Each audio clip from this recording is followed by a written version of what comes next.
Hi, I'm Creeply, and you're watching the old ass retro. You can't say ass on YouTube. What?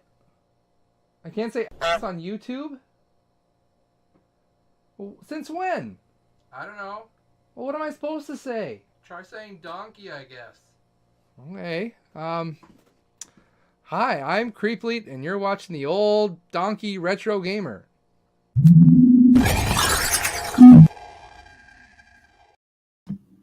Hey everybody, Chris, the old ass retro gamer here. Welcome to another Video Game Collection 2022 live stream. Today I am talking all about my Sega CD collection. Not one of my biggest collections. Sega CD is extremely expensive to collect for. It was when I started collecting again in 2013. Back in the day, not so much. Nobody really cared. But I don't know, 2010s, it just kind of went. And I don't know if it's just because there are limited quantities of these games available. What's up, TJ? How's it going? Welcome. I don't know if it's just because there's limited quantities of these available, if, you know, the disc rot thing has taken a lot of them out or what, but it is a very hard console to collect for, but I love it. I brought this up before that I convinced my grandmother back in, 1990, end of 1993, I want to say. I conned her into getting us a Sega CD for Christmas. My brother and I both were like, we want it so bad, we can't live without it. Oh my God, we're going to die. And if we don't get it, our hearts will be broken kind of thing. We like guilted my grandmother into buying it. And then once she did, I ended up taking her like on this trip all over Illinois to like every Funko Land that I knew of. Some of them I've never been to before, looking for games for this damn thing. One in particular I was really looking for because just like I was talking about with ActRaiser, you know, I read somewhere that it had this amazing musical score and I absolutely had to have it. And I'll talk about that game when I get there because I had to drive to a Funko Land that I want to say took us an hour and a half to get there and an hour and a half to get back. Just for a video game. But I ended up loving it, and I played that game nonstop. Like I said, I'll talk about it when I get there. But I don't have a problem with full-motion video games like a lot of people do. Since I wanted to be a filmmaker, since I am a filmmaker, I thought it was fascinating that I was playing like an interactive movie. Yeah, they weren't always the greatest thing ever, but it started on the Sega CD. And I bought pretty much every single one of them that I knew about. Sewer Shark, Night Trap, Ground Zero Texas, Double Switch, even the cartoon ones like, what was that one? Road Avenger, Time Gal, Revenge of the Ninja. All those games, I had all of them, except for there's a couple that I did not realize were out there that I did not know about back in the day that I own now. But I've been trying to get a lot of those full motion video games back in my collection. And like I said, this is an extremely expensive console to collect for. So a lot of those have not found their way back into my hands. I would really like to. I have a lot of them on the PlayStation 4. Limited Run Games has, like, for a while was like releasing these high def versions of those games. And I'm glad that I have them in that form, but I kind of wish I had them for my original Sega CD. But yeah, the one that we ended up getting back in the day was the side-mounted Sega CD, not the one that you put the Genesis on top of. That one a friend of mine had, and he, I want to say after the first 8 or 9 months of him owning that, he started to have problems with the tray coming in and out. So, obviously I don't want that one. We ended up getting that one that attaches to the side of the Genesis, and at that point in time I had the Model 2 Genesis, the smaller, more compact one that just slid into the side. And honestly, if I had the original Sega Genesis and the Sega CD side mounter, that thing would have been like this long, and I did not have counter space for that thing back in the day because I still was living with my parents. So having the smaller Genesis and the Sega CD, I think it was maybe about yay big, which made it way better. Now I just have the Sega CD X, which looks like a Discman with the Sega CD and a Genesis port in the back. But I loved it. I ended up talking a friend of mine into getting it. He ended up getting it. We ended up playing a bunch of games, like sharing them back and forth. And I would take like the Sega CD memory card, which I still need to get one of. There was like a memory, like a memory cartridge that you could use for games like World War III, which is I think the one that we were going back and forth with. Like if I was going to play it at his house, I would bring my cartridge over there so I could play it there, kind of thing. It was a lot of fun. I really enjoyed it. Never really had any problems with it either. It never broke down or anything. But when I wanted to get my 3DO, I had to make a choice.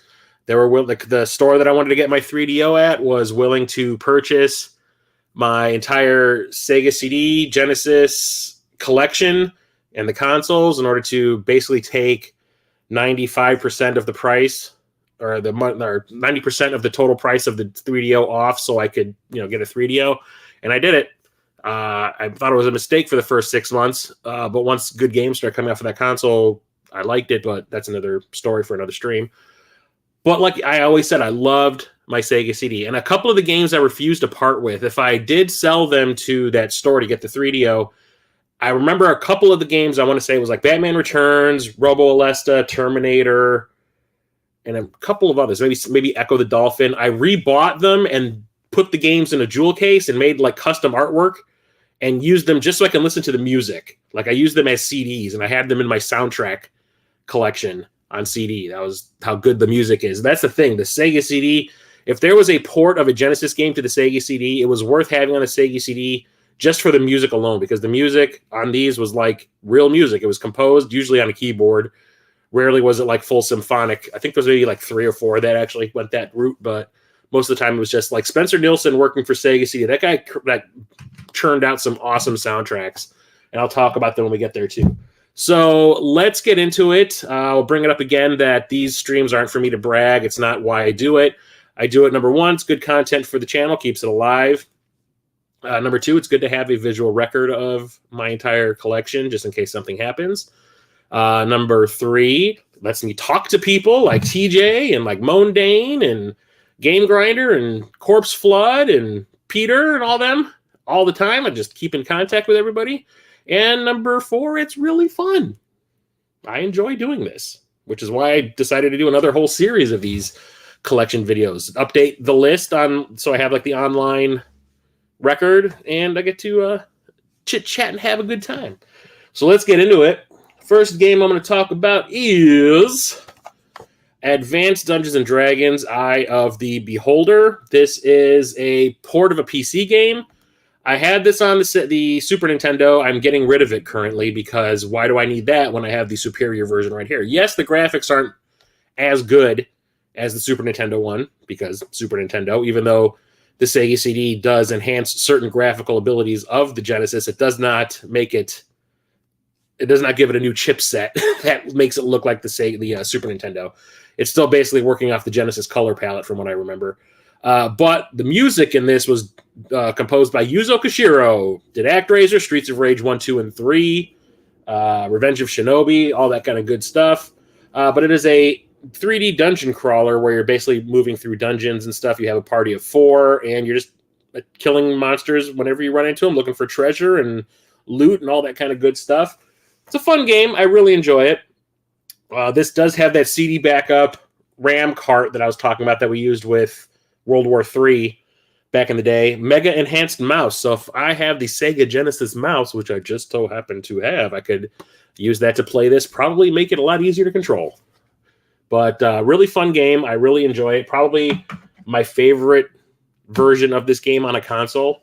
I do believe it's also available on the Game Boy Advance. Might want to pick that up. It's probably just a port of the Super Nintendo version, but whatever. Advance. Adventures of Batman and Robin. I always wanted this one back in the day. Never had a chance to get a copy of it. It was actually, I want to say, one of the more expensive games back then too. Like, I don't think this had a big release because I don't remember seeing it anywhere. And then when I finally got around to saying, like, I think I want a copy of that, I go to Funko Land and it was like more expensive than the original retail price, which was weird.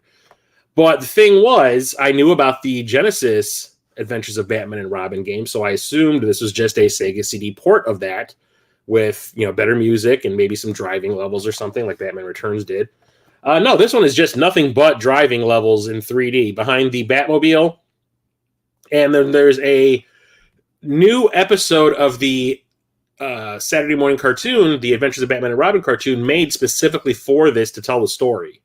It does not look great because obviously it's on the Sega CD. The window is probably like half the size of the screen size.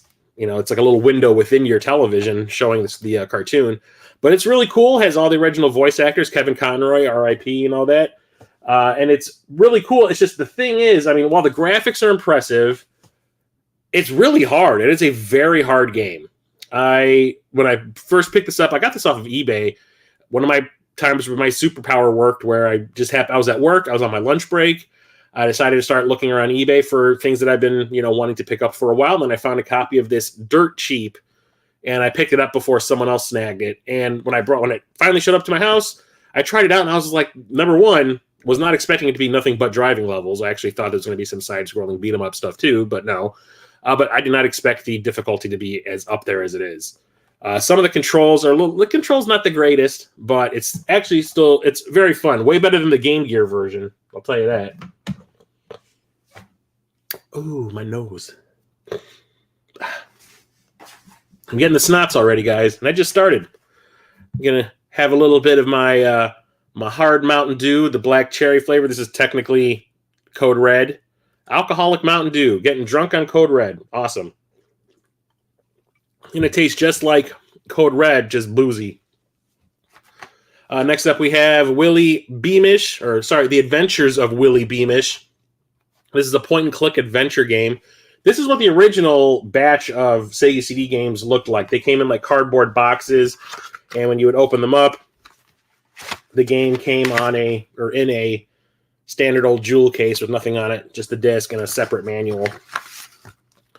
After a while, Sega decided to switch over to those super fragile jewel cases that are gigantic and awkward and take up way too much shelf space. But, what can you do? And they kept with that for not only the Saturn, but then the PlayStation decided to use that at the beginning too. It was a nightmare.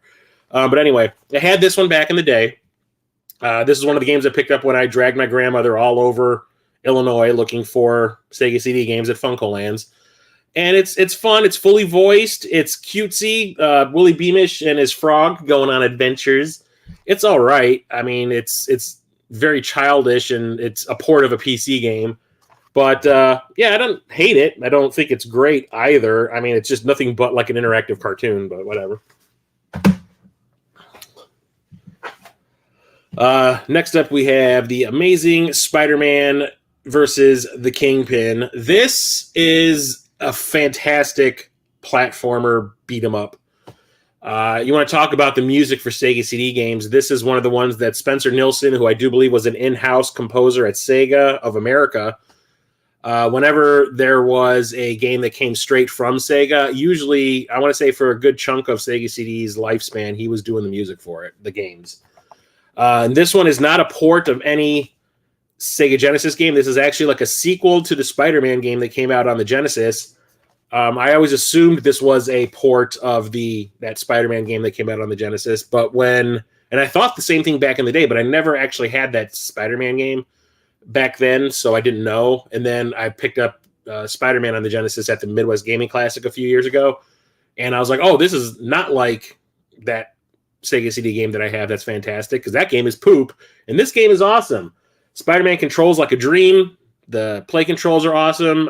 You go up against a few of your standard villains. You got Kingpin, Venom, Hobgoblin.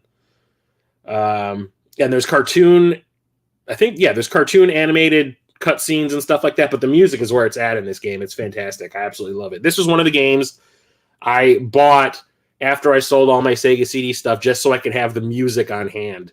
This is before I had a computer that could like rip MP3s and stuff, so the only way I could get this music or have it on hand was to have a CD of it somewhere. Next up, we have Android Assault. What's the subtitle? The Revenge of Bari Arm. I didn't really know anything about this game back in the day. I don't even remember seeing it. I learned about it when I got back into collecting in 2013. This is a horizontally scrolling shmup, where you're playing as a giant mech. And that appeals to me very much nowadays. And this is considered like one of the better shmups available on just the Genesis in general. And I picked this up off of one of my Facebook friends. He was selling it. The only thing was, and he gave me a really good deal on it. He was trying to like get some money together because he owed a payment or something. Yeah, I'll get his Android Assault. The only thing was he didn't tell me that there was no manual. It's just like the front page of the manual as working as the cover. So I was a little pissed, but then I realized, I was like sitting there going like, well, compared to what I paid, or if you compare what I paid to what it's going for online, I'm not that mad. I'll just eventually find the manual somewhere. So if anyone knows where I can get a manual for Android Assault, let me know. But it's like a fantastic shmup. It reminds me a lot of like Lords of Thunder or something like that, but better. It's pretty awesome. There's another original Sega CD game that's Batman Returns. This is one of the games I had when I first got my Sega CD. I think this is one of the games I got like day one. Excuse me, I'm getting the hiccups from this freaking code red. What? I'm getting the snots from the dust, and I'm getting the hiccups from that. Okay, whatever. So this is what I thought that Spider-Man game was. This is a port of the Genesis Batman Returns game, which is a side-scrolling platformer beat-em-up, which is kind of god-awful. But it also has these brand new 3D driving levels where you're in the Batmobile and you're driving, into the screen. Fantastic graphics and play control. And then you have some where you're in the Batboat from the ending of Batman Returns. You're going through the sewers. Those levels are a nightmare because there are so many obstacles and things you got to worry about and jumps and whatnot. It is crazy. But the thing is, that makes this different from the Genesis version when it comes to the side-scrolling platforming stuff is this is another one that Spencer Nilsson composed the music for, and the music in this game is absolutely fantastic. I love it. I had this on hand, so on CD, so I could have the music whenever I wanted to hear it. I absolutely love this one. The cool thing is, though, because I do not like those side-scrolling levels at all, there is in the menus, there's an option to skip those stages and just do the driving levels, which is what I used to do back in the day. I said, to hell with that craptastic platforming shit. I'll just do the driving stuff, and that's all I ever did. And the cool thing is, this is a official licensed Batman product because of that little holographic label it's got there, which is pretty cool. Love it. Now we have Battle Core, or Battle Corps. I don't know what you want to call it. I call it Battle Core. I did not have this one back in the day. I knew of it, but back then, Core, who ended up releasing the original Tomb Raider games, like as far as I remember, they did not have the greatest of reputations. So like I kind of avoided games by them because they did like what was it, Chuck Rock or something, and I did not like those games. So I avoided it, but I picked this up because I got it dirt cheap off of eBay. Somebody like was slipping again, and I bought this for like $20, and it's an Inside the Tank 3D shooter. It's all right. It's very slow, and the graphics are like it does a lot of Mode 70 type things, like the Super Nintendo can do with the scrolling or the scaling and all that. But the thing that's letting the Genesis and Sega CD scale is like the hardware that's inside the Sega CD, and it's not as good as doing it as the Super Nintendo was. So everything looks real chunky, and it's hard to tell what you're looking at a lot of the times because the things that you're supposed to be destroying, like the enemies, kind of blend into the background sometimes. So it's very hard to know what you're supposed to attack and what you can't and can. Yeah, what is part of the background and what is an enemy and that kind of thing. Sometimes you're just running into things in the like obstacles and stuff that look like they're part of the floor. I'm not a real big fan of it, but I kept it because why not? It's still kind of cool. It has good effects, but like they're just not pulled off very well. Here, license game, had to have it. Had this one back in the day. I was talking about that Die Hard game fan store last stream when I was talking about Super Metroid. Well, the day this game came out, I ran over to that store and picked up a copy of this because I absolutely had to have it. And I was not prepared for what it was. And that is Bram Stoker's Dracula. Had to have this. I absolutely love the film, so I had to have it because Mortal Kombat kind of thing. This uses digitized actors that were up against like a blue screen, and you're playing as Jonathan Harker, who is an actor, and it's kind of like a side-scrolling platformer beat-em-up where you're trying to get to Dracula's castle, and there's enemies coming at you. Most of them are just stupid bats and shit, and you have to like punch and kick. The controls in this game have so much delay, it's hard to hit anything. Timing is always off. The platforming is imprecise. Like the jumping in this game is terrible. You're always falling to your death or just getting pummeled by things because you can't react fast enough. But I mean, like visually, it's impressive because, like I said, it is a digitized actor playing Harker, and he's animated extremely well. Some of the enemies are animated very well. The backgrounds are like 3D models of areas, and as you're walking through it, they kind of like they scroll, but they kind of scroll in like you're walking through inside of a barrel. So they kind of like start in the background, and when they get to the center, it kind of curves forward toward the camera and then curves away from the camera at the end of the frame.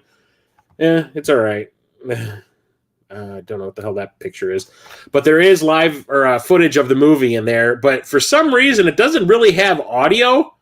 It's like silent, and it's extremely grainy and dark, and it's hard to see what's going on. And there's one shot when you die, you will see a lot, and it's when Keanu Reeves as Jonathan Harker in the movie, when he's watching Dracula's brides eating that baby in the movie, and he starts like freaking out. He starts going, ah! Ah! It's like a shot of him in slow motion going, ah! But they redubbed his voice, so he comes out like blur. I don't get it. I don't understand it. I don't know why it's like that, but whatever. But I had to have this because this was developed by Psygnosis, just like the other console versions for the Sega CD. So I am holding the Sega CD version. Wow, I can't. I took a half a day today from work, and I'm still slurring my shit. For the Super Nintendo, the Genesis, and the Nintendo, and the Game Gear, Psygnosis did all these versions of this game, and it's probably the worst one. Yep. Next up, we have Brutal Paws of Fury. So, had to have all of the fighting games back in the day. I love fighting games, Mortal Kombat, Street Fighter, all that kind of stuff. And this one sounded interesting to me. I don't remember reading the reviews. I think Game Tech was just known for doing game show ports of games. Like they did Wheel of Fortune and Jeopardy and all that kind of stuff for the Nintendo and the Super Nintendo. So I wasn't really up on what they were making at the time. I just saw, it's a fighting game starring a bunch of animals, and the cover art is badass. I'm like, yeah, sure, let's do it. So I picked it up, and woo! This is poop. Sure, it has like animated cutscenes and stuff with all the animal fighters. The opening cinematic is fantastic. There's also like this 3D. It's real basic. You can see it in this picture right here. This third picture. It's like a helicopter shot of the island where this tournament is taking place, and it's all done in CGI, but like real basic CGI. Like it's not detailed at all. It looks like it was done on MS Paint or something. But like when it comes to the fighting itself, the characters are really cool. I like them a lot. Like the Dalai Lama is the bad guy up here. But yeah, you got the bunny, the bear, the lion, the cheetah. I can't remember all their names. It's been a long time since I've actually played this. But the thing about this game that makes it worth having is the music once again. This is another one of the games that I bought after the fact so I could have the music on hand in CD form. The music is fantastic. The game itself, not that great. The fighting is not... It's like playing Shaq Fu a little bit. Like the controls are a little delayed.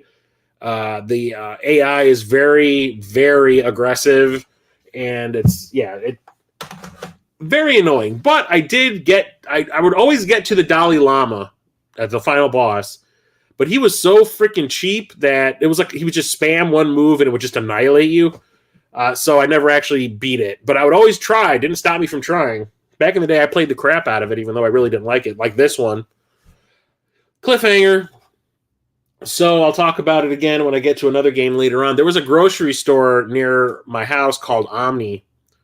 And it was like trying to be like an everything type of store. It was 80% grocery store, but they also had like a small little electronics section in there and like a home goods section in there. And the electronics section sold video games. That's where I bought my copy of Final Fight for the Super Nintendo. And I remember one day on my lunch break at Kmart, when I was still working at Kmart, I was like, I really want to get that Cliffhanger game. I hear it's not that great, but I love my licensed games. I have to have it. So we didn't have it we didn't have Sega CD games, if I remember correctly, at the Kmart I worked at. We never got Sega CD games. We were just strictly cartridge-based stuff. And then after I left, obviously PlayStation, all that came out. We got those, but we never had Sega CD or Saturn or any of that kind of stuff, or 3DO. It was just strictly carts. So I had to go to that Omni to pick it up because it was closer to my work than the Funko Land that I would normally go to was. So I went there. They had it. I picked it up, brought it home when I was done with work that day, and I was like, yeah, I made a mistake. It's a beat 'em up, a side-scrolling beat 'em up. It is essentially a port of the Genesis and Super Nintendo game. You can see it down here, these two pics, where you're playing as Sylvester Stallone and you're trying to beat up all of the thieves that have stolen that money from the the Bureau of the Banking or whatever the hell it was called, the Bureau of Finance or whatever. They're doing that transfer in the via airplane in the movie. The thieves pull up side of that plane in another plane and transfer all the money from plane to plane. It's the weirdest shit. And you will watch that scene in its entirety when you start this game, because from what Dracula did when it came to the cutscenes involving the film footage from the movie, having like no sound and looking like shit, this one did it right. Still, it's windowed. It's really small, but it has the audio, it has the music, it has the voice, and I think they made the footage black and white and then they colored it again, like when you watch a black and white movie on TV that they colorized, because everyone's skin tone is exactly the same. Everyone's shirt that's blue is the exact same tone of blue. Everyone's shirt that's green is the exact same tone of green. So I think they colorized it just to make it easier on the Sega CD to render the footage. So you're going to watch that entire plane robbery scene all the way, and then get to the game stuff. But then in between some stages, you have these 3D snowboarding stages that were added in specifically for this version of the game, which are near impossible. It's like when they do things that aren't in the original, like the Super Nintendo, the Genesis game, there is so much shit coming at you at such a fast pace, on top of the fact that there is usually an avalanche coming up right behind you to make you want to go faster. You can't react at all. There's so many obstacles going on, and when you take a hit, you get knocked back, and then the next thing you know, you see that avalanche snow building up in the bottom of the screen, getting closer and closer to you, and you're dead. I could never beat that first avalanche stage. Didn't stop me from trying, though. I played this all the time back in the day, even though I really didn't like it. The beat 'em up stuff is very basic, but what kills it are those 3D snowboarding stages. Can't all be winners. Love the movie, though. Next up, we have Cobra Command, another one of the OG Sega CD games. But this one is one of those animated interactive movies, full motion video game.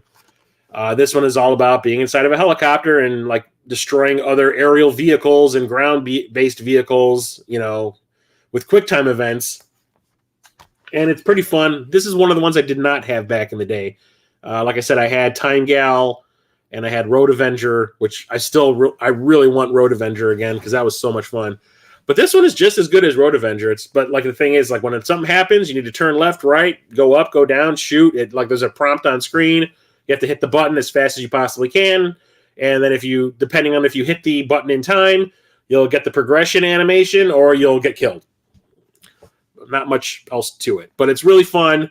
Obviously done with like anime style, which I loved back in the day. I was really into anime, so that was right up my alley. What's up, Top Spot? Happy Thanksgiving to you too, buddy. Get to hang out with my mother and my brother and his fiance tomorrow. Yay. Probably get food poisoning because my mom can't cook for shit.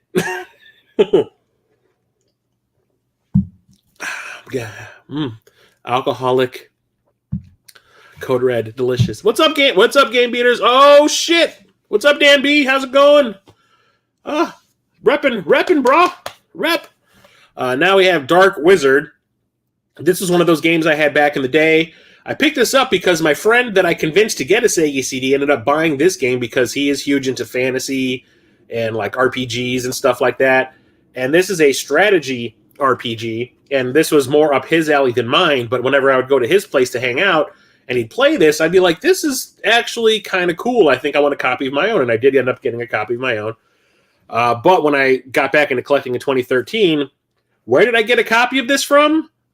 Gen Con, of all places. The board game, tabletop RPG, card game convention in Indianapolis every year. They had like a consignment store in their auction house. And this was sitting there along with another Sega CD game that's coming up pretty soon. And I was not going to let them go. And they were really, really cheap. So I picked them up and still holds up. It is still fantastic. Even came with the foam. But absolutely love it. Like I said, it's a strategy RPG. You basically have like an overworld where you have so many movements that you can make. There's like squares. And your characters can only move so many squares. You try to take a square occupied by another person. You have like a side-scrolling, a little like fight here, RPG, real-time RPG fight kind of thing going on here, or turn-based, sorry. I get my terms screwed up all the time. But there's also animated cutscenes and stuff like that, and the music is absolutely fantastic. Another one that I bought back in like the early 2000s just so I could have the CD on hand so I can listen to the music. Absolutely love this one. I think you needed to have the cartridge for this for the saves, if I remember right. Yeah, I don't think it doesn't say anything on the back about it. I think it was just World War III. Yeah. One of those full motion video games everyone whines about. Picked this one up at Game Dude while I was visiting my brother in LA. I know it's a cool shirt, ain't it, right? I love it. I wear it all the time. Double Switch. This is one of the, I want to say, second generation of full motion video games that came out for the Sega CD. So you started off with Night Trap and Sewer Shark, and those were real basic. And then we kind of like graduated. They kind of upped the what do they call it? Interactivity a little bit with this, and with Ground Zero Texas, and another one that is coming up. So I picked this one up because this was like the first one to actually have like legit movie stars in it. Yeah, they had Dana Plato from Different Strokes and Night Trap, but back then she was a has-been. She hadn't been in anything for years. This one has freaking Corey Haim, Deborah Harry, and R. Lee Ermey in it. That's nuts. Corey Haim was still kind of a name back when this came out. So to have them in this, like, legitimized it big time, and that's where I say, like, the next step up in what these games were like, started to happen. But it's basically like Night Trap all over again. You're in Corey Haim's loft in this gigantic condo, and he has like an Egyptian artifact that people are trying to steal. So you're going through camera angles and like a security cameras, and you're releasing traps, or you're setting off traps to capture the people that are trying to steal this shit. And then there's all these cutscenes, obviously, when you with the actors talking in between setups and all that kind of stuff. It's okay, but it's just a little more elaborate version of Night Trap. So if you've played Night Trap, you've played this, you know the way it works. It's just this one, I think, has the better story, better actors in it, even though they are hamming it up like you would not believe. Oh, it even has that girl from Shocker in it. I forgot about that. Mm-hmm. But yeah. Full motion video games. Gotta love it. Next up, we have the full motion video game I did not know existed back in the day, but I found it at my old local retro shop. What's it called? People Play Games. And I went in there one day to see what they had in stock. I hadn't been in there for probably 6-7 months. And I saw this on the shelf, and I'm like, what is this? Oh, they should remaster it like Night Trap. They did. I have Double Switch on the PlayStation 4. Limited Run Games released it. The only one they haven't really done is this one that I'm going to talk about right now, and Sewer Shark. They did Night Trap. They did Double Switch. They did Ground Zero Texas, but they haven't done this one, and they haven't done Sewer Shark yet, which is kind of dumb. But this one is Dracula Unleashed. I had absolutely no clue that this existed until I went into that store that day. And I was like, oh, yeah, you are coming home with me. So it is a full-motion video vampire game. Same kind of situation as like one of the animated ones where it's like all QuickTime event kind of things. But the thing is, this one is so long. Yeah, that won't happen. Yeah. This one comes on 2 discs. That's how big of a game it is. It's so epic. Yeah. It's just another full motion video game, but this one I get a real big kick out of because I'm a huge vampire fan. I love horror, so this one just appeals to me completely. Absolutely happy to have found this, but I wish I knew about this back in the day because I probably would have eaten this up.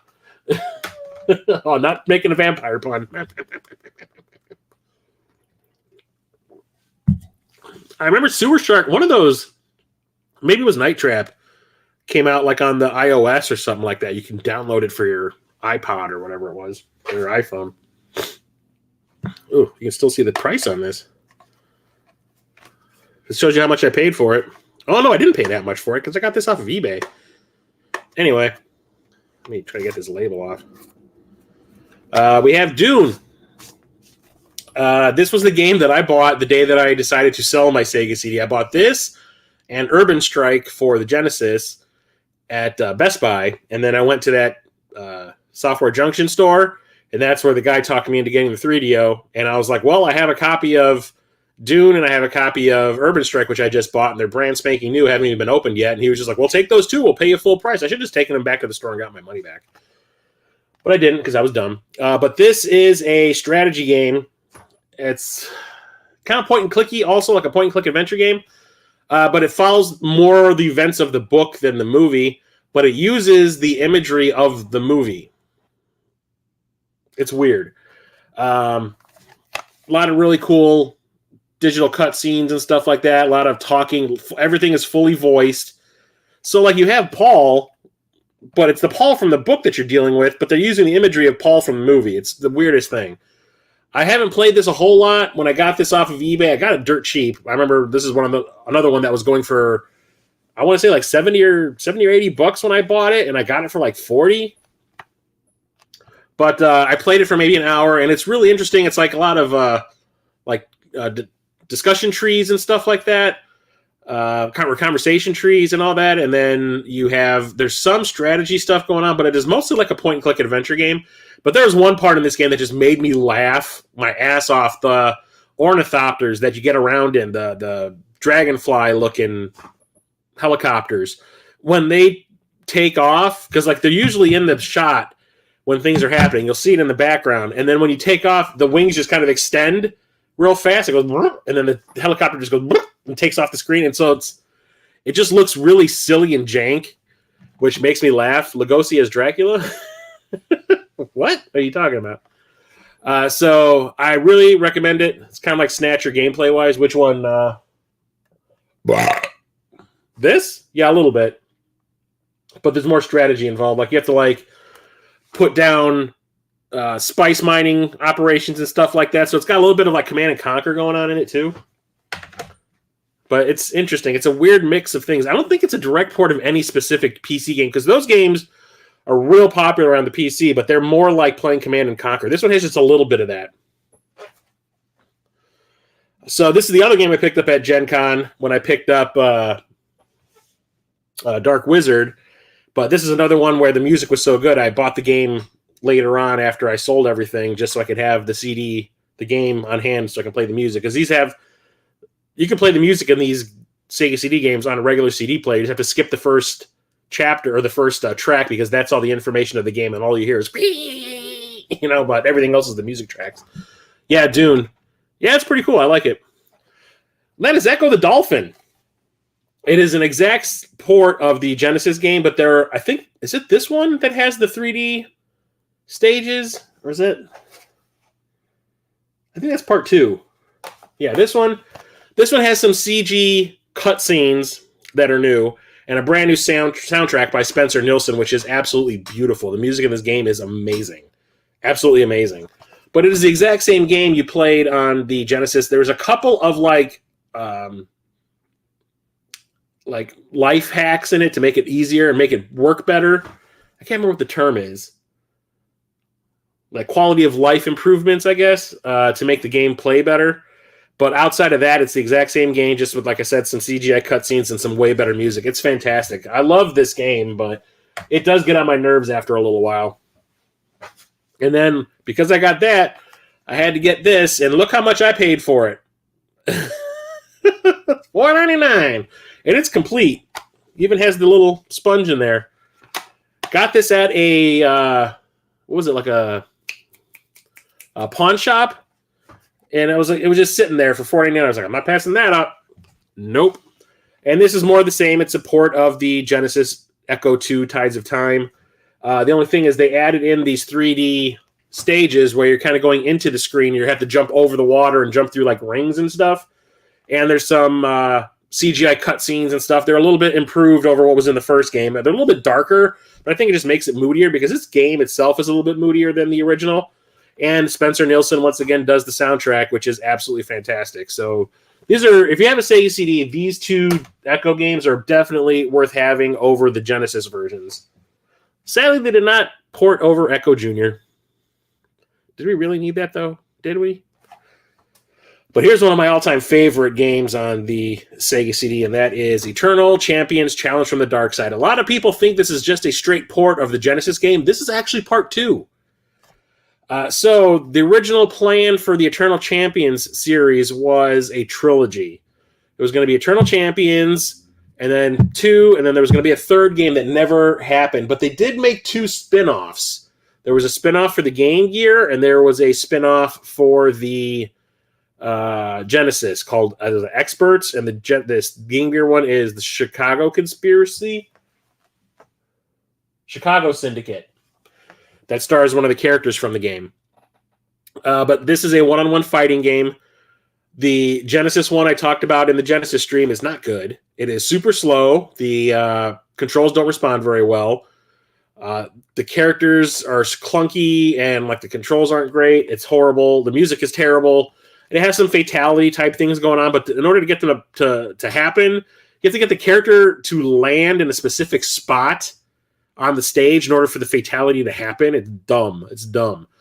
So I was not really interested in this when it came out. I was like, I played the original Eternal Champions, and I thought this was a port, so I was like, I don't need that in my life. And then I started reading about it, and everyone's like, look, get this game. It is nothing like, well, I mean, it is the same characters and graphical style, but it plays nothing like the Genesis game. It is fast. It's funny. There's like multiple new characters, multiple fatalities, different ways you can do fatalities. Like there's environmental stuff like in Mortal Kombat on top of the characters themselves doing them. It's awesome. And there's like hidden characters you can unlock. And I was like, oh, okay, I'll give it a shot. So I picked it up back in the day, and holy crap, this game is amazing. Everything that I wanted that Genesis Eternal Champions game to be is this. It is, like I said, fast-paced. The graphics are better. The music is way better. Obviously, it's composed now. It's like, synth score. It's the controls the way the characters move, the response times, like the speed of everything. I'm probably repeating myself because I'm so excited about talking about it. It's fantastic.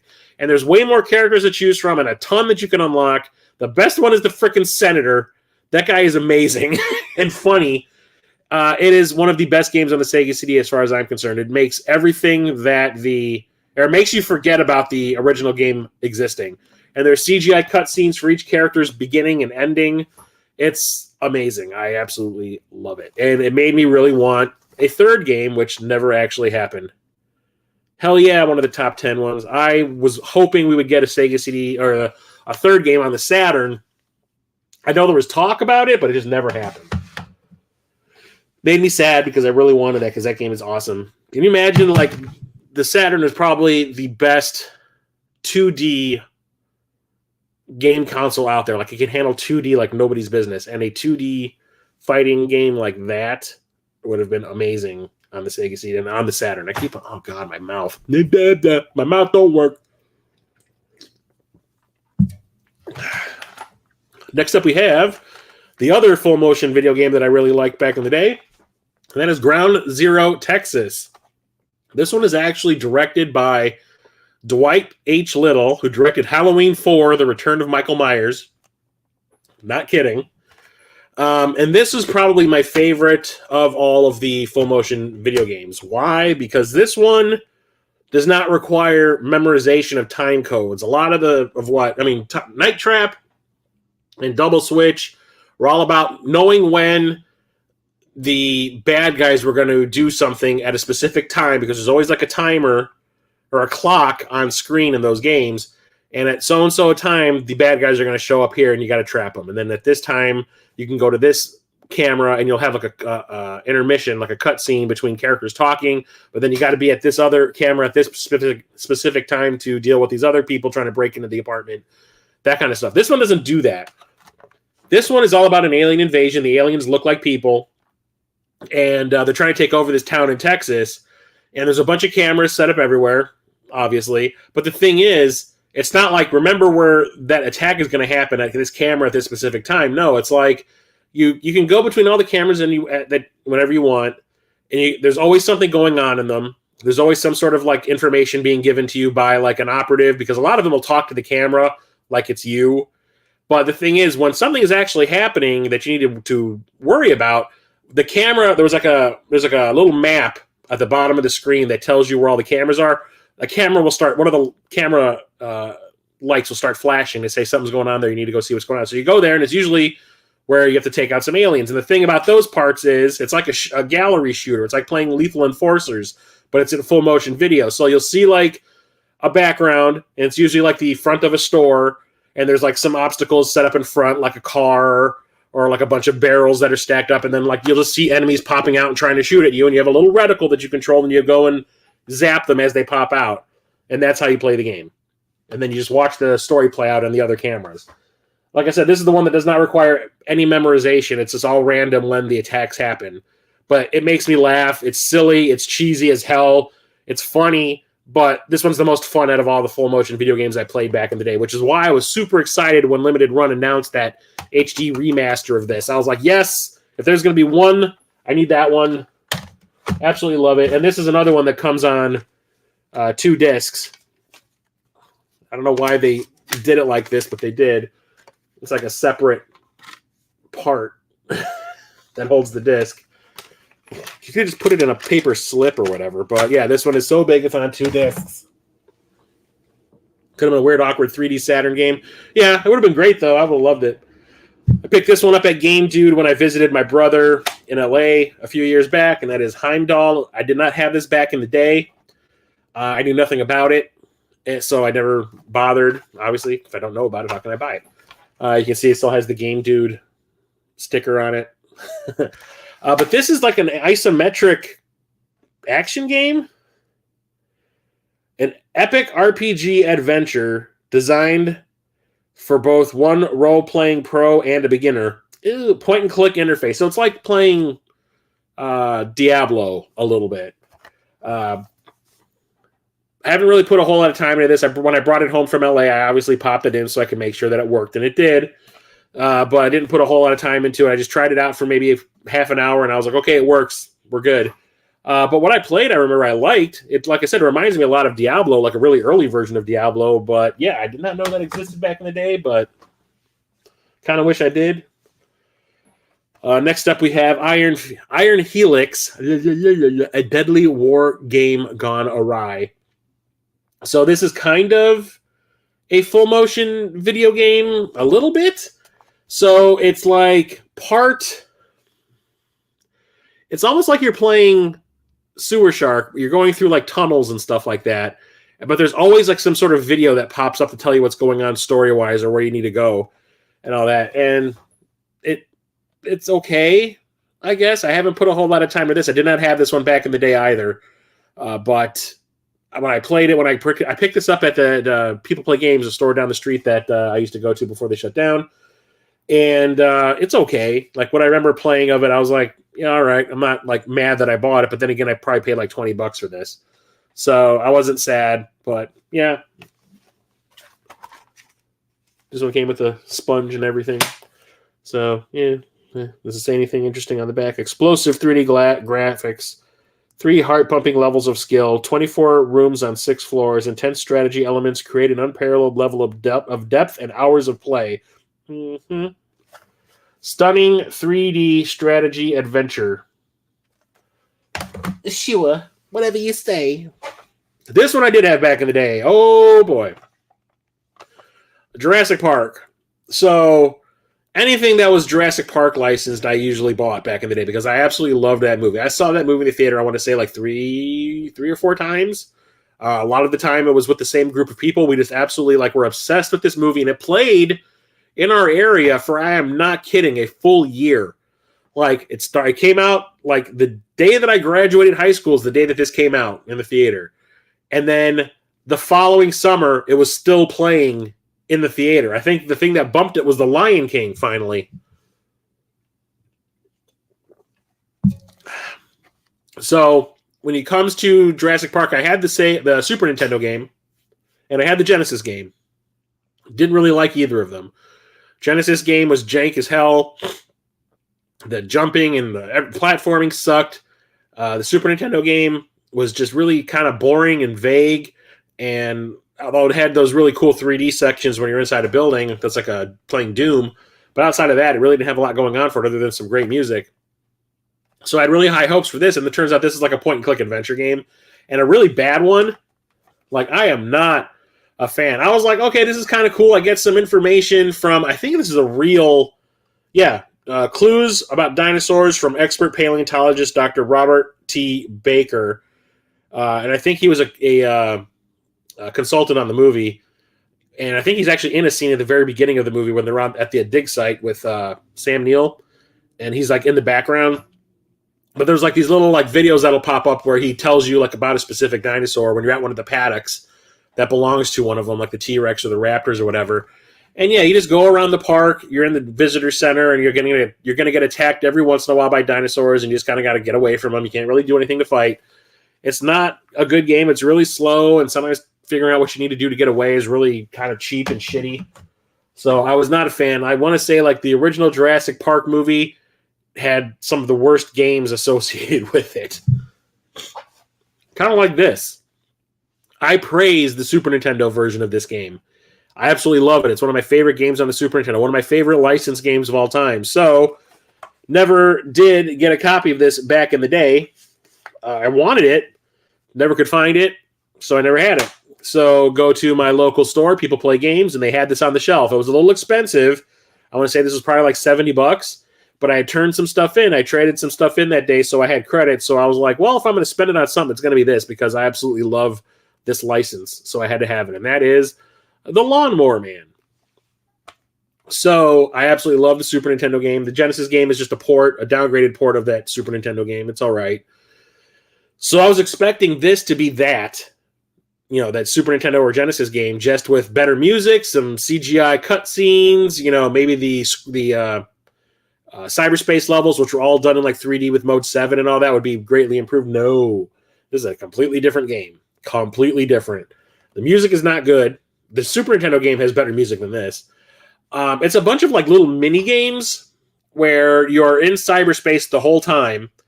And there's like sometimes where you have to like solve a puzzle, or somewhere it's like it's really hard to explain. Like you're running along a path and there's like laser beams coming down the path at you, and they're at different heights, and you have to like jump in time to get over it. But it's like done with like pre-rendered graphics, so it's kind of like playing Dragon's Lair. So it's like you hit up at a specific time, and then all of a sudden the animation will go, "Oh, you jumped. Okay, you jumped over that laser beam. Oh, there's one coming toward your head. You got to duck. Oh, you duck." It's just really slow paced and kind of shitty. The cyberspace stages where you're like in a vehicle are really kind of boring, and it's like playing Sewer Shark. And there's a lot of like, there's not really cutscenes from the. I think there's a couple of cutscenes from the movie in here, but it's usually just like you're in the cyberspace watching it happen on a screen, which is weird. But there's like one animation that they made specifically for the game where you're looking at a lawnmower in the middle of the field, and then it like morphs into Job, and it's like, what? It's not fun. I absolutely did not like this. I was so pissed when I brought this home. I was like, well, I paid $70 for that. Well, you can't win them all. Super pissed. But I'm keeping it because I like the license. So why not? This one I got for dirt cheap off of eBay. I think I paid $10 for it. That is Lodestar, The Legend of Tully Bodine. This is another full motion video game. It's kind of like playing Sewer Shark, but it's in outer space. And it's kind of like more of a shooter where you have like pre-rendered backgrounds with enemies in them, and you have to shoot at them as they're coming at you. So you're like a space trucker, and you're trying to fend off like pirates that are going to steal your load. The thing is, this one has some celebs in it, or at least one that I remember. Let me see if it has his name. Yeah. Rocket scientist Ron Cobb's original story stars Ned Beatty and Barry Primus in the first episode in the epic story of Tully Bodine. This is supposed to be the first in a series. Oh, this did not sell, so we did not get sequels. But this has freaking Ned Beatty in it from Deliverance and Superman. It's okay. Like I said, I got this dirt cheap off of eBay, so I didn't really care if it was bad or not. I was just like, oh, look, another Sega CD game they added to the collection. It's all right. Next up, we got one of the games I had back in the day. I played the shit out of this. I got this at that game. Was a Die Hard Game Fan store. And that is Microcosm. So one of the things that was happening with the Sega CD compared to other consoles was there were these. It's a version of a full motion video game where you have a movie playing while you're playing the game. There's a movie playing in the background, but you have like enemies superimposed over it that you have to shoot at. So it's like a shooter. This is like playing Star Fox a little bit. You have your little character, your little ship at the bottom of the screen. You have this pre-rendered movie of you moving through the environments playing in the background that you don't control. It just is constantly moving. And then enemies will just pop up that aren't part of that movie that's playing. They're independent like you are, and you just have to shoot them. The story about this one is like this rich industrialist has like a brain aneurysm or whatever, and then you get miniaturized and inserted into this guy's body in order to try to clear out the blockage. But it turns out his whole body's been invaded by like other miniaturized enemies, and that's the reason why he had this like stroke or whatever it was. So you got to take them all out in order to bring the guy back to life. It's silly and stupid, but it's really, really fun. I actually do own this on another system also, which is the better version, because Sega CD, limited color palette, limited animation capabilities and all that kind of stuff. The window that you're looking at with the footage is not that big, but the game has fantastic music, and the reason I wanted this back in my collection again is right there. It was by Psygnosis. Psygnosis did a lot of these types of games. Oh yeah, they're right in the front. Psygnosis. So didn't really care about them back in the day. I wanted it because I was seeing ads for it in the magazines, and I was like, that sounds so cool. It's Fantastic Voyage, the video game. Yeah. And it was fun, but I wanted it back in my collection as an adult because Psygnosis. Got to get all them Psygnosis games. And they released another one that's just like that for the Sega CD, which I don't currently own, but I do own it for another console. Found this at Half Price Books, like randomly found this and another one that I'll talk about at the end at Half Price Books for like dirt cheap. We're talking, this was like $20, and that's Mighty Morphin Power Rangers, R.I.P. Jason David Frank. this this makes me laugh because there were Sega CD oh god, I can't talk. There were Genesis and Super Nintendo and Game Boy and Game Gear Power Ranger games that were all like beat 'em ups or fighting games or whatever. So you would think that because this is on the Sega CD, this would be a port of the Sega Genesis Power Rangers game, just with maybe some, live action footage from one of the shows or whatever like that with better music, maybe the music from the show proper used in it as the music or whatever. Nope. This is basically like playing Dragon's Lair, but you are playing the actual episodes of the show. It's basically a bunch of QuickTime events to an episode that is playing. You're watching the episode, and it's like, oh, there's a fight happening. Hit the attack button. Dodge. Move to the right, move to the left, jump. Kind of thing. And you don't really do much. You just hit buttons randomly when the screen prompts it while you're watching. How many episodes are in here? It says an all live-action adventure game produced directly from 9 episodes of the hit television series. So you get to play through 9 different episodes on here. Whoop, whoop. So there's I would say, bottom of the barrel version of a live-action video game where it just takes something that's pre-existing and just puts a couple of prompts on the screen over the footage. That is the laziest of the lazy. But, whatever. For some reason, I didn't like Power Rangers when it came out. I was too old when it came out to give a shit. Never watched it back in the day, but now as an adult, I have like a bunch of Power Ranger games. Here's a cool one. Of course, I like this franchise right here. This is the second version I've had of this game since I got back into collecting in 2013, but you'll see why I have this one specifically, and that is Mortal Kombat on the Sega CD. But this one has been signed by Daniel Pesina, who plays Johnny Cage in the Mortal Kombat franchise. So, People Play Games, that store I keep talking about that I used to go to that doesn't exist anymore, when they were closing down, they were doing they were doing a raffle. So it was for every $10 you spent in the store for the last weekend that they were going to be open. For every $10 you spent, you got a raffle ticket. So I went there on Friday after work, and I spent a lot of money. I had just gotten my yearly bonus and my tax return. So I went to the store with the intent of, getting whatever deals I could. Number one, when I walked in the place, the guy that was working the counter, who I always talked to when I was there, was like, oh, everything in the store is, 15% off, but because of you, you come in here all the time, you're going to get 25% off. I was like, but for every $10 you spent in the store, you would get a raffle ticket. So I bought like $300, $400 worth of stuff. So I got a lot of raffle tickets. And they were going to hold a raffle that night, as well as Saturday night. So I bought all this stuff, got all my raffle tickets, went home, went back again that night to do the raffle because they were going to do it right before they closed at like 9 o'clock, and ended up buying some more stuff like this thing. I ended up buying that night when I went back. Got more tickets. Turns out the only people that showed up on Friday night for the raffle were me and one other guy. And the guy had like 3 tickets. He was there. It was like a father with his daughter, his little baby daughter. She was maybe like 3. They went there and they bought like 2 or 3 games that were, that they were looking at. And like the guy had like 2 or 3 tickets, and I had this wad.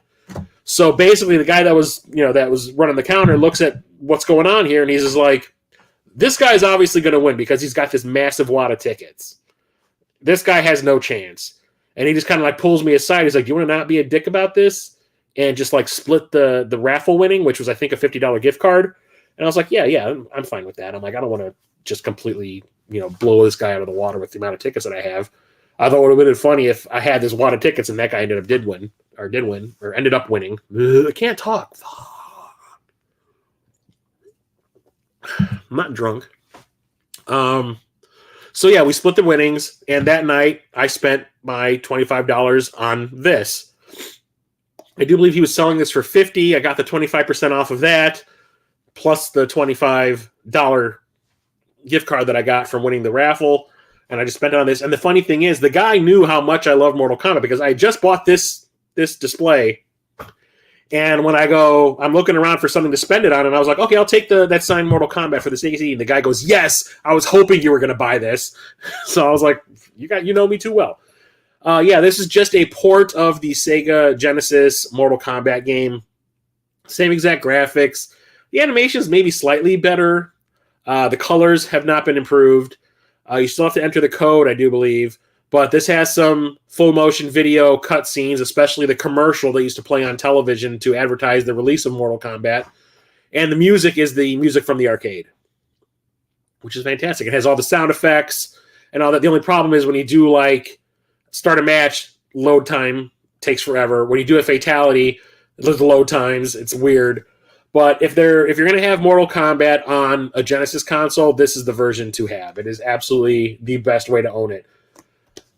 Still wish we could have gotten an Arcade Perfect one back in the day, but that was not in the cards. But yeah, absolutely happy that I have this, and it's signed by Daniel Pesina, which is fantastic. I gave the one that I had originally that I picked up off of eBay, I do believe, I gave it to Musty Hobbit as a gift. I gave it to him at the Midwest Gaming Classic in 2018. Now we have Pitfall, the Mayan Adventure. This is a multi-plat that came out on every console. This was available on the Genesis, the Super Nintendo, the Jaguar. Never played any of them back in the day, although I do believe I owned the Jaguar version. Did I own it? Or did I? No, I did not own it. I could have sworn I did. No, I did not. No. I think I'm thinking of Dragon. But yeah, this is a side-scrolling platformer that's like a upgraded version, or not upgraded, but like a reimagined version of Pitfall. This is more Indiana Jonesy than anything, but it's also done in kind of like a silly way. It's kind of like done for comedy's sake because the animations of your character are a lot goofy and he's kind of like a scaredy cat kind of thing. But I do believe this also has like animation in it. Yeah, featuring film quality animation. Award-winning Kroyer Films jolts Harry Jr. to life with split-second reflexes and animated reactions that often take you by surprise. Yeah, it's done for like comedy's sake. It's kind of like you're playing like a live-action you're playing like a cartoon character the way he's animated. But you can also unlock the original Pitfall game from the Atari 2600, which is kind of cool. But yeah, it's okay. It's not the greatest. I don't think any real Pitfall game has been like good, except for maybe Pitfall 2. On the Atari 2600. I still know nothing about this game. I think it's in the tank game, in a tank shooter. But last year, I went to Wisconsin to hang out with Rocket Sauce from the Cartridge Club for my birthday. We went video game hunting all across Wisconsin. And like, what was it? It was the second time I went, so we're talking, this is probably when I went in September. And yeah, this is the second visit because I had brought a bunch of stuff that I wanted to sell to Freak Toys, and they didn't take half of it. Rocket Sauce always warned me that it depends on who you talk to at the store when you want to sell something. If you get one of the owner, it's a family-owned business. There's a husband, the wife, and then they have like 2 kids, I think, that run the store completely. They're always there. If you get the dad is like the cheapskate that doesn't want to take half the stuff. But if you get one of the kids will just buy everything and give you a lot of money for it too. So the first time I had gone there to sell stuff, which was when I went there in August, I got the daughter and she gave me, like I said, like $650 worth of credit for all this stuff that I had brought. So I was like, I have even more stuff that I want to sell when I went back in September to use up the rest of my credit and the discount that I had accrued, because there was another thing like you spend $100 at that store, you get like a 10% or you get $10 off your next purchase, but you can't use it that day. You have to use it like a day later or whatever, and it expires after a month. So I went back in September to sell more stuff and to use up that discount and the rest of my credit. And I got the dad this time. The dad didn't buy half the stuff I brought with. And I did not want to bring any of that stuff back home with me. So Rocket Sauce is like, well, we could go to the Make Sense Variety Store, which is a store that I used to go to before the Midwest Gaming Classic every year. But I've been warned that ever since COVID had hit, that store had just dried up completely. The guy that owned it had bought another store in Vegas, or he tried to open another store in Vegas, and it failed spectacularly. And they just haven't been buying stuff at the store. There's like not a lot of product in that store anymore that's in Wisconsin. So he's like, Rocket Sauce is like, we can go to or the Make Sense Variety Store, but he's like, they'll probably buy everything you have because they need stuff. You probably won't get a lot of money for it, but then again, you probably won't have a lot of money. You won't have a lot of stuff to buy there because the store is basically empty. And I was like, we'll see. So he takes me there. Sure enough, I basically bring this big box of stuff, and it was like a lot of weapons, like display weapons and stuff that I wanted to get rid of that I didn't have room for anymore, and like knickknacks and toys and stuff like that that were like kind of junky. And basically, the guy just like looked at the box, and like, "I'll give you $100." I was like, "Yeah, sure, take it."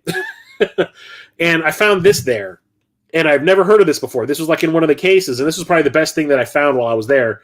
And that is, it's called RDF Global Conflict, and RDF stands for Rapid Deployment Force. I've never heard of this game before. I've never seen it. So when I saw it in the case and it was not that expensive, I was like, I'm going to take it just because. And from the back, it looks like a tank inside the tank game, kind of like the one that I talked about earlier, Battle Core.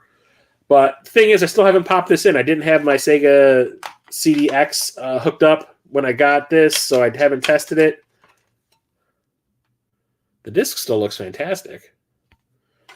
So I'm pretty sure it works. The only thing is I have replacement cases. This one is a broken hinge. I have replacements that I bought. But it looks kind of cool and has a lot of full motion video and stuff on it. So, you know, it's by Absolute, and they do not have the greatest track record when it comes to games. So it's probably not going to be good. What's up, Neo Genesis? Android Assault, I already talked about that one, bro. You missed it. That was at the beginning of the stream, but glad to see that you're here. Here's another one of those full motion video animated games, or animated full motion video games. Revenge of the Ninja. This one was by Renovation. Absolutely loved it when they did these types of games. And yeah, it's like a martial arts Dragon's Lair. Basically, you're just watching a cartoon play out, and whenever you need to do something action-oriented, like a fight or to avoid an attack or whatever, hit right, hit left, dodge, jump, attack. Really not not a lot to it. Yeah, I know, right? Darn. I could flash it for you real quick so you can get a taste.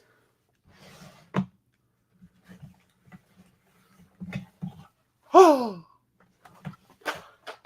Don't want to drop all my damn games, though. Anyway, yeah, so really fun. I like these types of full motion video games a lot. It's basically like you're sitting there watching an interactive anime.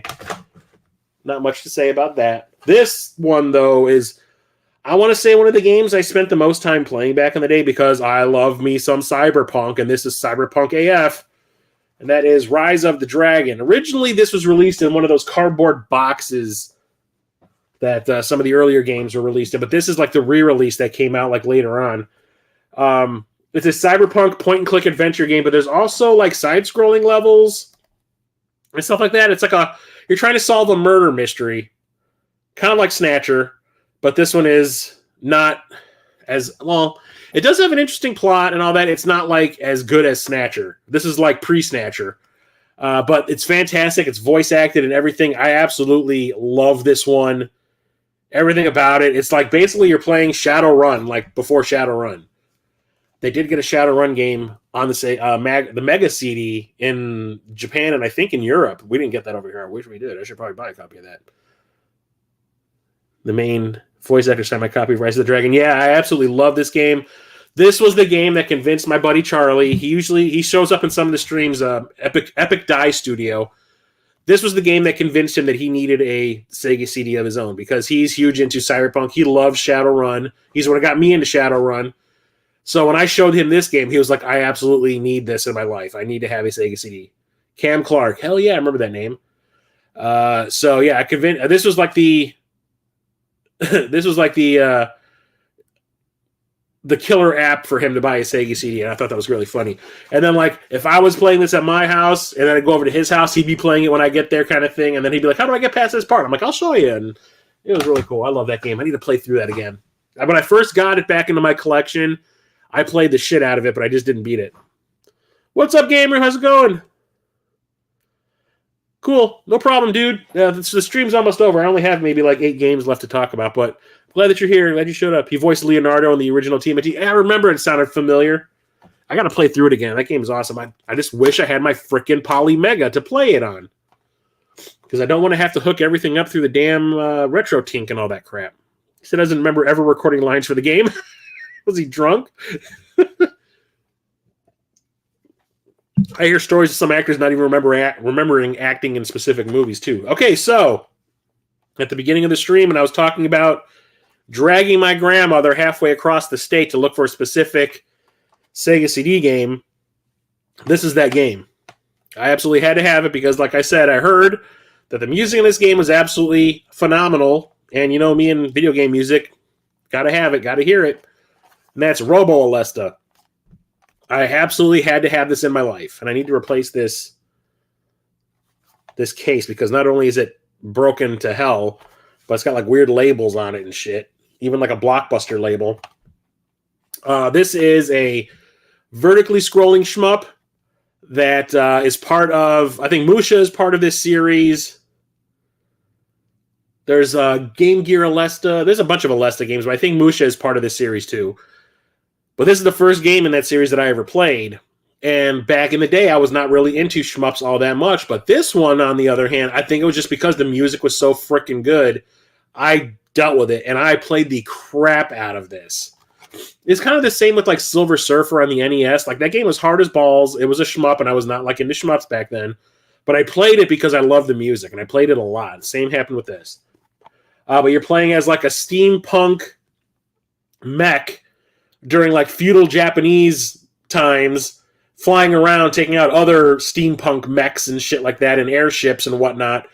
And you have like these two little options that follow you around on each side.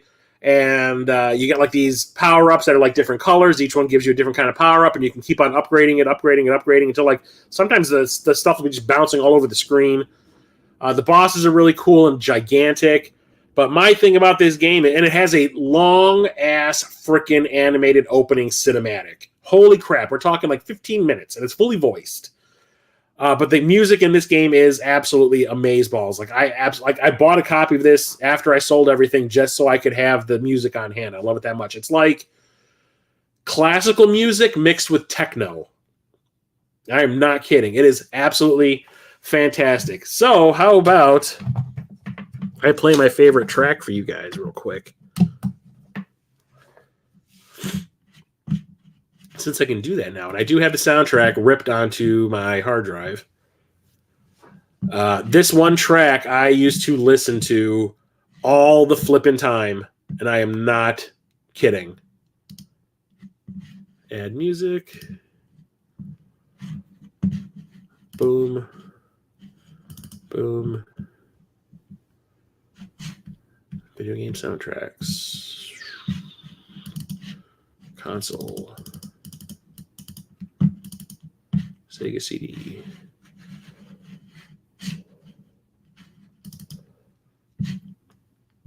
Robo Alesta. Where are you? There you are. This one. Load, damn you. So I am not kidding. Like, I would play this game.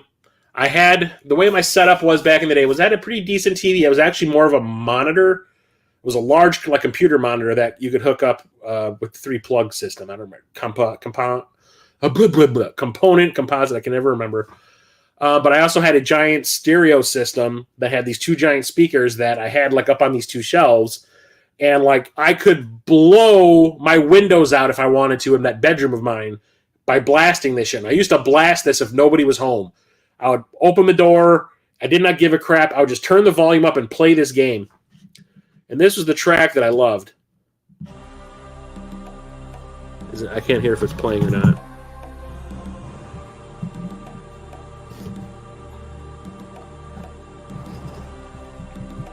Yeah, there it is. Starts off like this.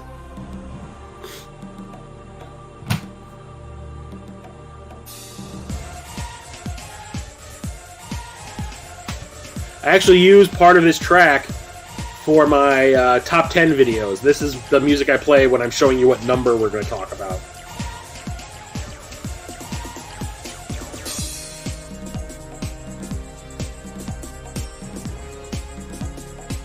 Minutes of watch time. Well, have a good trip, dude. I'm glad you're here. Yeah, it's not Thursday. I didn't want to do this on Thanksgiving because everyone would be asleep from the itis. But I love like that weird choir sound mixed with the techno, and you kind of got like that synthy orchestra stuff in the background, and like some of the drum stuff sounds like orchestral drums. I absolutely love this track. I don't know why. I always thought it was awesome. So, yeah, I used to play this game a ton. A ton. And I got pretty damn good at it, too. I was watching, was it D-Pad Danny playing this like a week ago on his YouTube channel? And he was like, maybe I just need practice or something. He goes, but I suck at this game. And I was like, dude, I sucked at it, too, at the beginning. But at the end, like when I played it so much back in the day that I could beat that first stage without breaking a sweat. Never take a hit.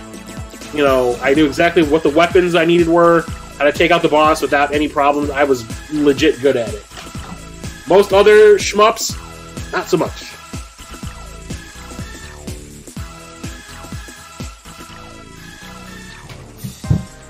And then we got the piano kicking in. I thought it was just a really cool combo of like the two styles. Okay, that's enough. Anyway, back to the games. Next up is a repro that I got from Limited Run. Here I am thinking that they were selling legit copies, and I should have known better. Turns out I bought a repro. This game originally came on one of the cardboard boxed. It was an original like launch game that came in a cardboard box like Batman Returns or Chopper, or was it Cobra Command? Ugh. But I saw this on that they were selling it, and I should have known that it was going to be a repro. I thought it was legit copies that they had, but no, it's The Secret of Monkey Island. So this is a Lucasfilm point-and-click adventure game, but this is like one of their silly ones. Like, it's funny. Involves pirates and all that. It's still sealed. I have not opened it yet, so I have not played it, so I can't comment. But I do know that the main character's name is like Guybrush something. The writing on this is so flippin' small. Guybrush Threepwood. Whatever. Yeah, it's like a point-and-click adventure game. I love those types of games. This is like a very early one. The ones I have played are like, I've played Grim Fandango, and I have the Sam & Max games and all that, so this is an earlier one. Have not played it, so I can't comment because I've never opened it, but I probably should. This I had back in the day, and it's another shmup, but I didn't care because I absolutely loved this one. I was just buying games back then that did something different. I wanted to buy the games that did not look like anything I could get on the Sega Genesis or the Super Nintendo or anything like that, and this one definitely did that, but just so happened to be a shmup, and that is Sylphid. This one was trying to be like the next Star Fox. It's all polygon graphics, but it's done not in like an into-the-screen kind of shooter way that Star Fox was. This is done like a three-quarter view, so you're kind of going at an angle into the background, but your character's always at the bottom of the screen. You can move around, but you're mainly at the bottom, and the enemies are coming from the top of the screen down at you, so it's like a vertically scrolling shmup, but at a three-quarter view. And it is fantastic. I absolutely love it. It reminds me at times of Zaxxon and stuff like that, but it is a very fun shmup with really cool graphics. The cinematics are fantastic, and they have great music. The whole game has great music. It is a super fun shmup. And then there's a pseudo-sequel available on the PlayStation 2. I think it's Sylphid the Lost Planet, and it plays just like this. It is a fantastic shmup. Like, for the amount of shmups that I say, I mean, the amount of times I say that I don't like shmups, I had a lot of shmups. I don't know. That was weird. I like this. I lied. The signal is super bad. Out in the middle of nowhere, Kansas. Not sure how much watch time you get for me. Never got into Sylphid. I absolutely love this one. I played the shit out of it. I was making so back in the day, I talked about it last stream when I was playing Shadowrun for the Super Nintendo. I was talking about how my friends and I made like a feature-length Shadowrun fan film based on the game that we were playing on the Super Nintendo. And then we finished that, and I wanted to make a sequel like almost immediately because we had so much fun doing it, even though it took a year to make it. And I wanted to have like outer space stuff going on in it too. And I used the cutscenes from this when we were making it. And we never finished it. We got maybe like 20 minutes in, and we kind of like all just kind of went, yeah, whatever.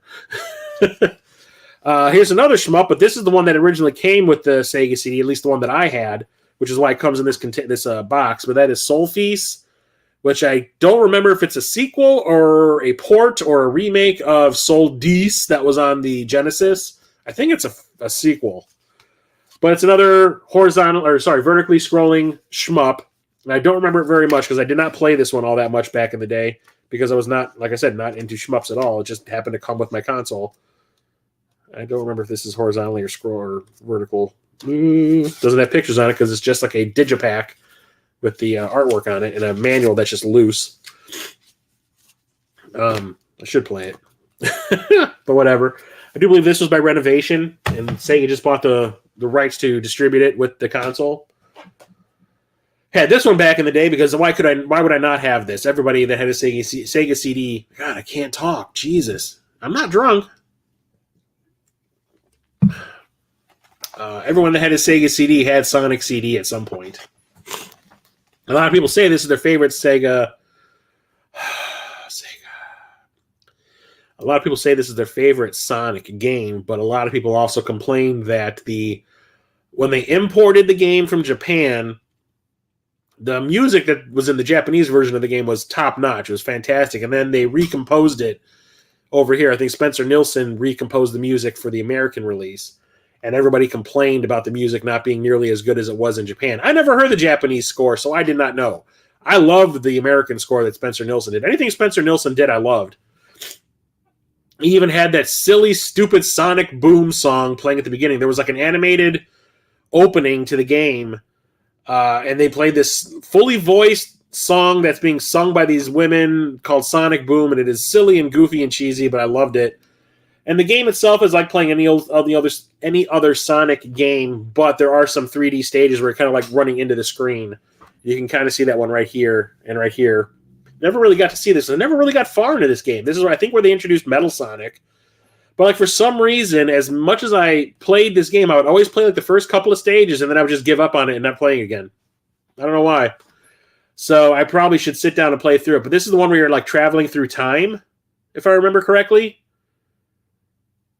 And you have to like do like versions of each stage from different time periods or whatever it was. But maybe that's the reason why I stopped playing it. But I just never, like you were saying, TJ, that you never got into Sylphid. I never really got into this. I don't know why. I'd always give up. This one I had to have for reasons. I got this at my new local retro store of video games then and now, and that is Stellar Fire. I actually have a sequel to this on another console I'll talk about maybe in a couple weeks. But this is another one of those like inside the tank, shmups or shooters. But the cool thing about this one is it's narrated by frickin' Worf. Michael Dorn from Star Trek The Next Generation is the narrator for the game, which is kind of awesome. It makes me laugh. Yep. Introduction narrated by Michael Dorn, Star Trek The Next Generation's Lieutenant Worf. It has some cool cutscenes and all that are all CGI, but, it's just a basic inside the tank shooter. It's all right. Outer space, sci-fi stuff, whatever. The sequel is actually better. Yep, the Time Stones. Yep. I don't know why I just couldn't get into it. Here's another one of the full motion video games I never knew about back in the day. And then I learned about this one from, I think it was, oh God, what was his name? Shit.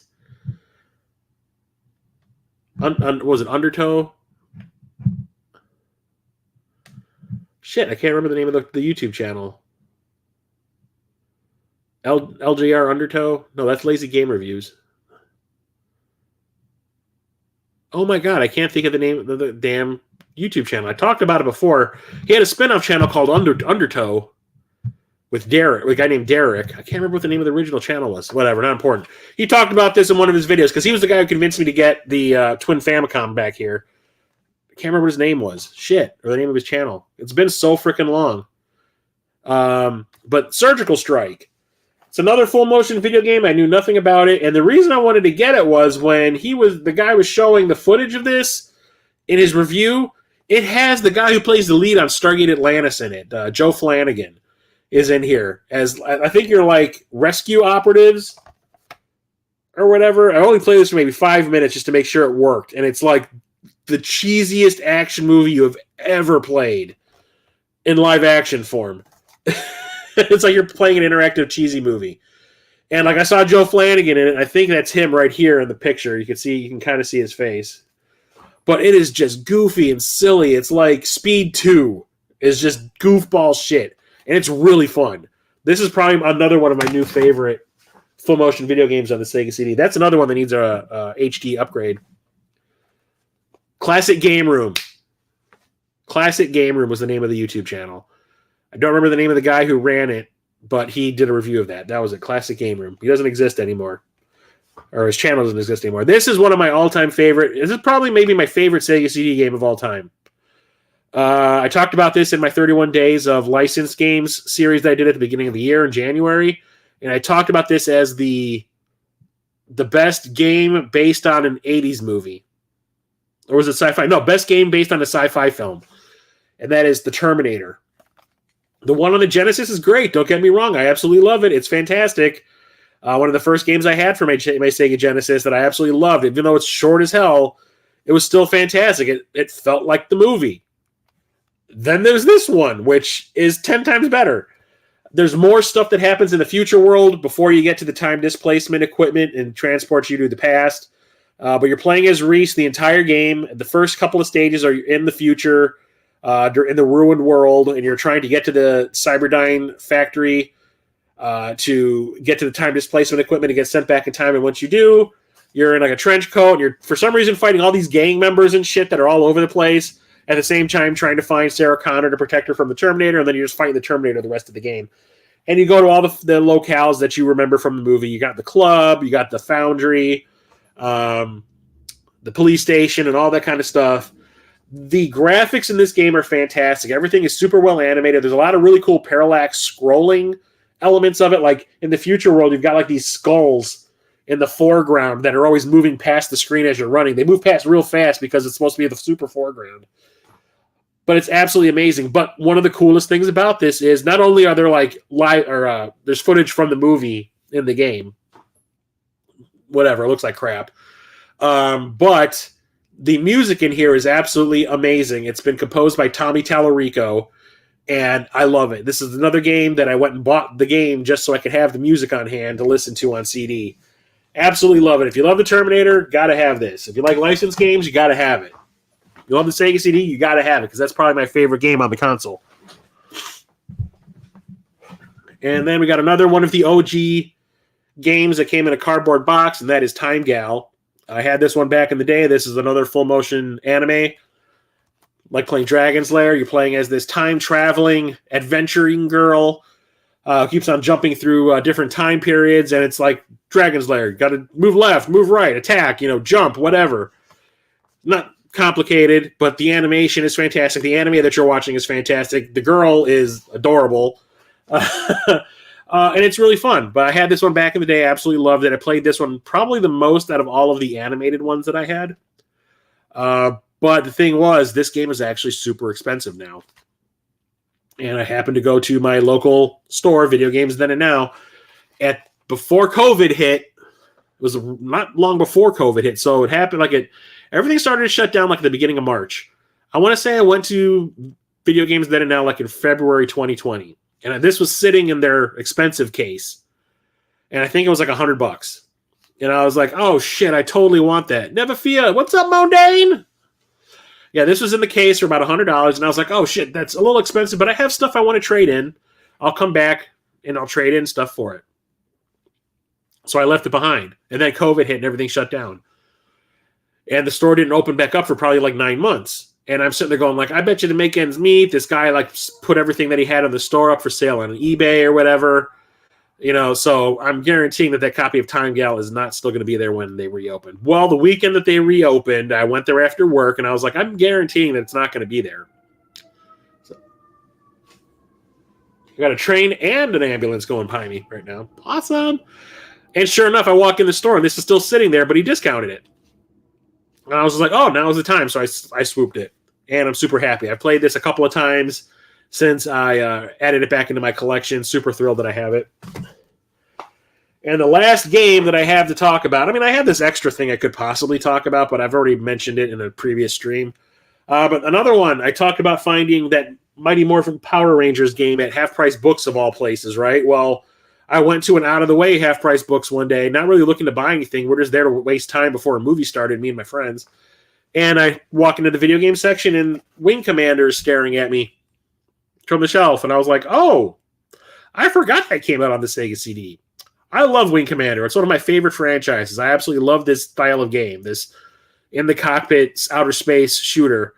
Love it. So I didn't care how much it was, and it was not expensive. I think this was $25. I picked it up and I bought it. It is flawless looking on the inside.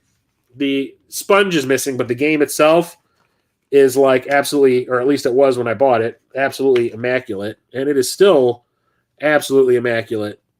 It looks like nobody ever played this. Other than a little crack right here, it's fantastic looking, but it is a very cinematic shooter, like in the cockpit shooter. Your main ship that you operate out of, you have to cultivate relationships with all the other characters. You have like your wingman. You have to make sure that you have them going. What's up, Retro Coop? How's it going? And then when you go into, you're going into a dogfight, like you have this animation of you getting in your cockpit and putting your helmet on, and the cockpit, like what do they call it? Not the hood. I want to call it the hood. Whatever, closing on you, all that kind of stuff, and launching and all that. It is like you're playing an interactive movie. And then they went one step further in part 3 and actually made it all live action footage instead with Mark Hamill in it, which is absolutely fantastic. But this is probably the best version of this game on a home console. No, I take that back because there's Super Wing Commander on another console, and that's probably the best version. Yeah, I'll talk about that when I get to that console.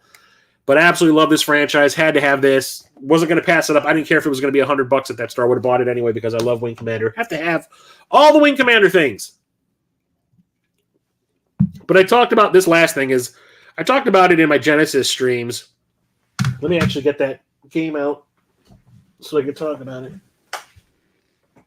So my buddy Eric at was it Gamesaurus? Toysaurus Games on Instagram. He sells repros and stuff on Instagram, and he releases some weird stuff, and this was one. I had to have it because it's based on Tron. So there's this Tron Now game that I picked up from him, and it's basically just light cycles. Okay, it's the light cycle portion of the arcade game. Whatever, no big deal. But the thing is, on the front here, it says Sega CD required. So the way this works is you can play this game without a Sega CD, but it will glitch on you because the cartridge is constantly trying to connect to the Sega CD to pull music files into the game. And if they're not there, eventually the game is the console is going to glitch because it's like, why am I not receiving that signal that I need? Well, that's because you need this Sega CD disc of Tron Now that has all the music and sound effects files on it. There's none of that on the cartridge. So you need to have this and this in the console at the exact same time in order to play it properly and get it to actually work. So I heard that. I've never heard of a game doing that you needed a cartridge and a disc at the same time to get the game to work right. I never heard of that happening back in the day. This is the first. So I thought that was fascinating to begin with. And number 2, it's based on Tron, one of my favorite things in the world, so I absolutely had to get it. So that is the last game I have to talk about today. So that's it for the streams today. Like I said, I had to do it early. I didn't want to do it on Thanksgiving. Number 1, I'm not going to be here. Number 2, no one's going to watch because everyone's going to be hanging out with their families and probably sleeping off the giant meal that they have.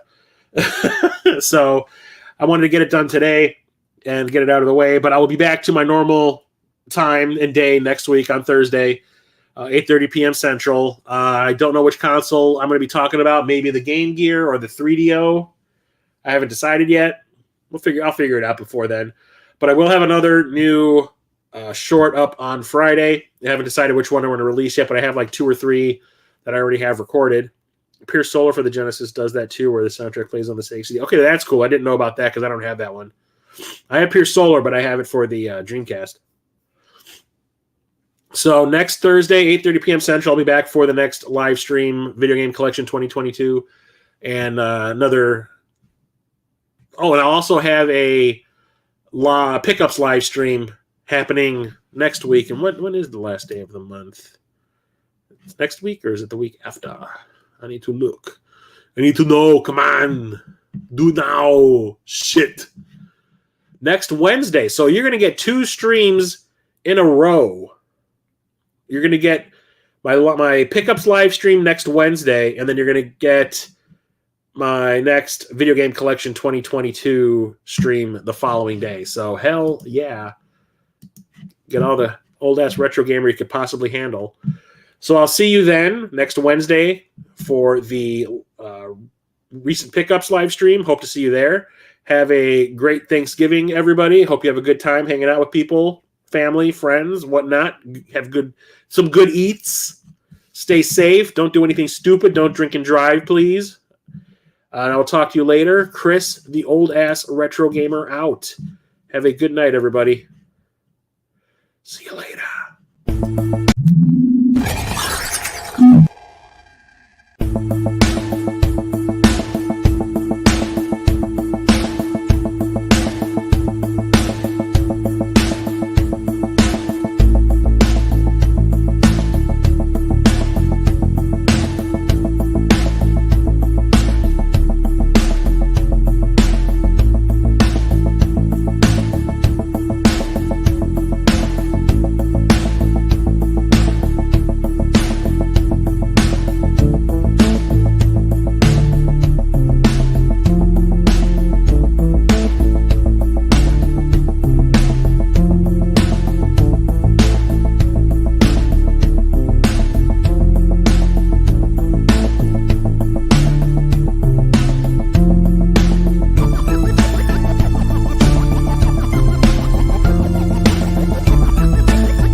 Yeah, I know.